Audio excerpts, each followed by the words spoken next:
Assalamualaikum warahmatullahi wabarakatuh. Halo guys, bertemu lagi dengan aku yang tentunya di channel YouTube aku pastinya. Nah, kali ini aku akan sedikit menjelaskan tentang perwakafan dari beberapa poin, yaitu seperti rukunnya wakaf, syaratnya wakaf, dan tentunya pengertian wakaf dan hukumnya wakaf. Kalian pasti tentunya udah sering dengar kata wakaf ya, atau istilah wakaf. Biasanya pengertian wakaf dipahami sebagai sebuah bentuk penyerahan harta kepada pihak lain. Meskipun sering didengar, ada beberapa yang belum mengetahui wakaf secara mendalam. Pasalnya, wakaf tidak semata-mata tentang penyerahan kepemilikan harta kepada hak lain saja. Ada hukum, syarat, dalil, rukun, serta tata cara wakaf. Memahami pengertian wakaf. Lalu apa sih pengertian wakaf itu? Simak. Bisa dijelaskan bahwa wakaf yaitu pemberian suatu harta dari milik pribadi menjadi kepemilikan bersama, sehingga manfaatnya mampu dirasakan oleh masyarakat luas, bahkan tidak mengurangi nilai harta tersebut. Rukun wakaf terdiri dari 4 bagian. Yang pertama yaitu wakif, yang kedua yaitu mauquf, lalu al-mauquf alaih, dan yang terakhir adalah sigot. Dari wakif terlebih dahulu ya guys. Syarat pertama yang membuat akad menjadi sah yaitu keberadaan pemberi wakaf atau al-wakif. Pemberi wakaf harus cakap bertindak dalam mengelola hartanya. Hal tersebut mencakup kondisi berakal sehat, dewasa, sedang tidak dalam keadaan bangkrut. Untuk yang kedua yaitu al-mauquf atau mauquf. Al-mauquf merupakan syarat kedua yang perlu dipenuhi dalam memahami pengertian wakaf. Syarat ini mencakup aturan harta atau benda apa saja yang dinyatakan sah untuk diwakafkan. Harta yang diwakafkan harus berharga dan bernilai. Seandainya itu uang, itu harus berjumlah yang banyak ya guys. Benda yang diwakafkan harus diketahui kabarnya. Lalu bendanya itu harus pemilik wakaf sepenuhnya ya guys. Benda tersebut dapat dipindahkan ke pemilikannya lalu baru bisa diwakafkan. Untuk yang ketiga yaitu mauquf alaih.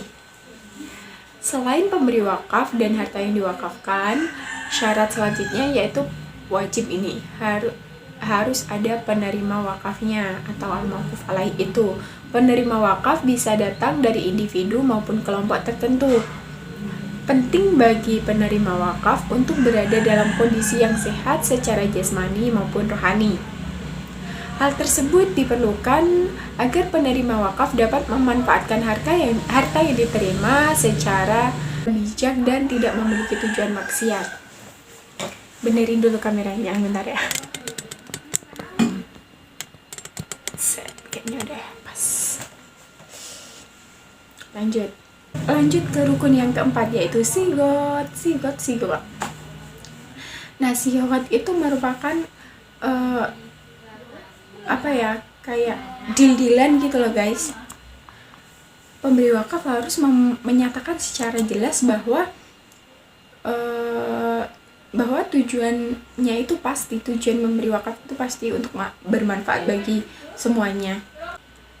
Ibarat di di pernikahan itu ada akadnya gitu, akad yang emang benar-benar kayak serah terima gitu ya guys.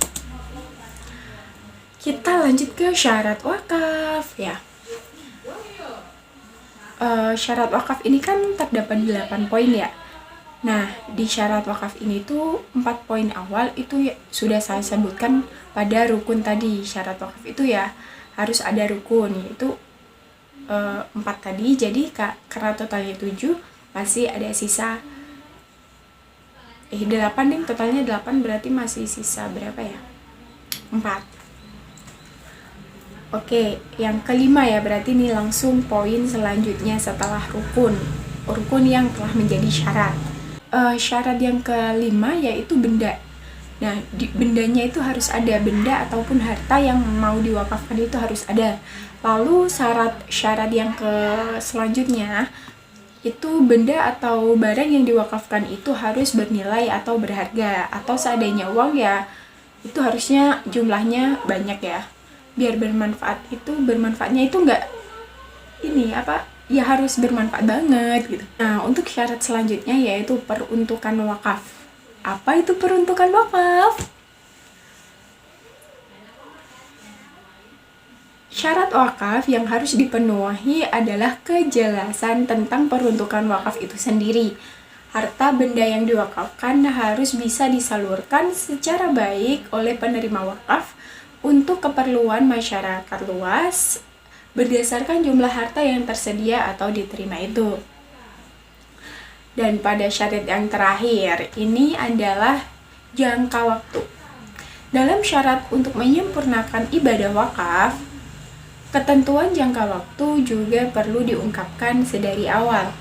Hal ini juga didukung oleh dasar hukum melalui Undang-Undang Nomor 41 Tahun 2004 tentang wakaf, yang dijelaskan bahwa wakaf adalah peringatan hukum yang dilakukan oleh seorang wakif untuk memisahkan dan garis miring atau menyerahkan sebagian harta miliknya untuk dimanfaatkan selamanya atau jangka waktu tertentu sesuai yang telah ditentukan dan keperluan ibadah atau kesejahteraan umum menurut syariah Islam.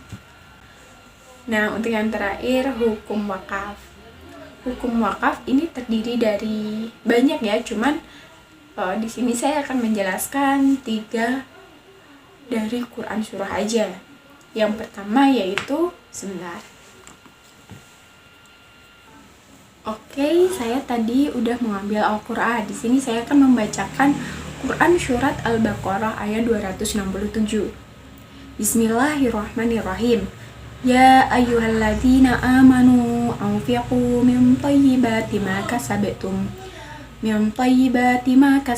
wa mimma akhrajna lakum minal ardh wala tayammamul khabitha minhu tunfiqun walastum bi'aqidihi illa an tu'miru fi wa'lamu annallaha ghaniyyun hamid. Shadaqallahul adzim.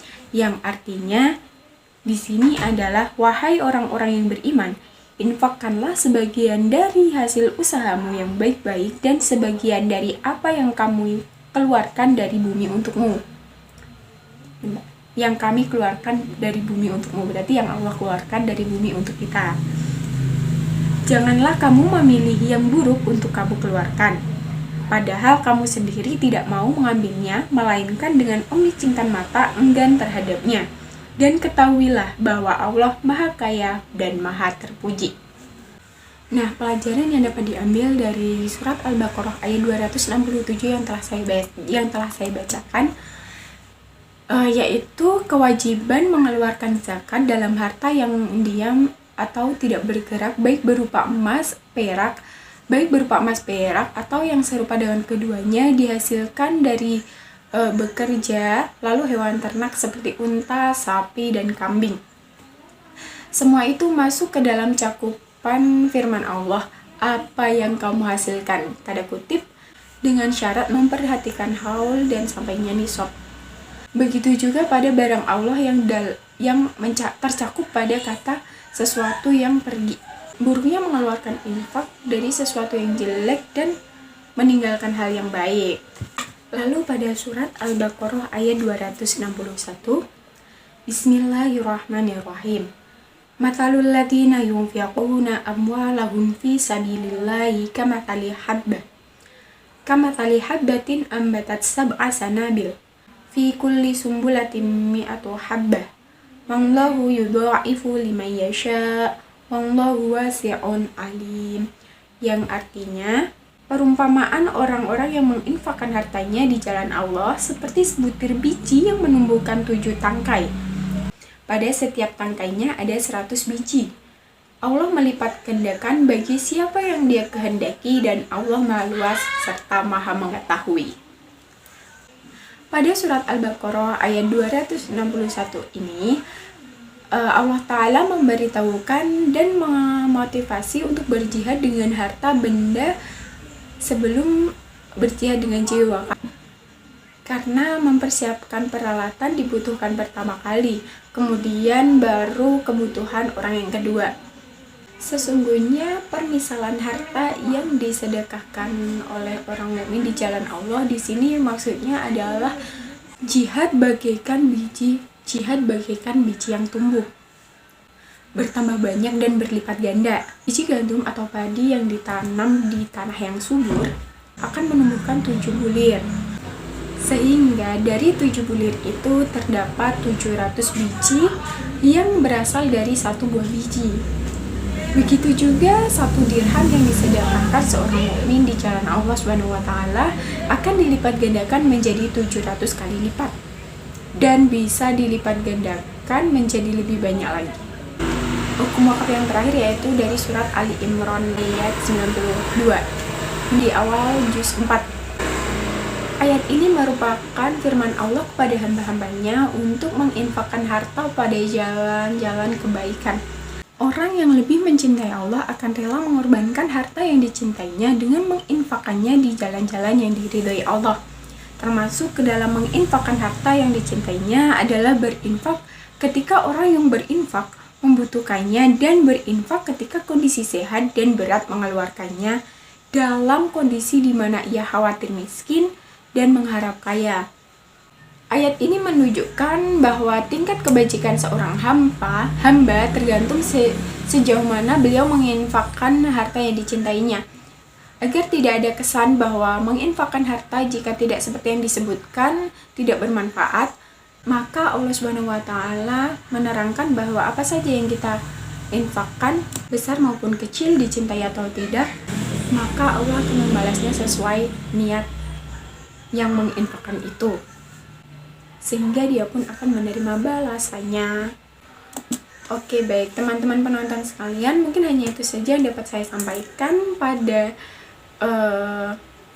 konten kali ini. Semoga bermanfaat. See you next my video. Bye bye. Thank you.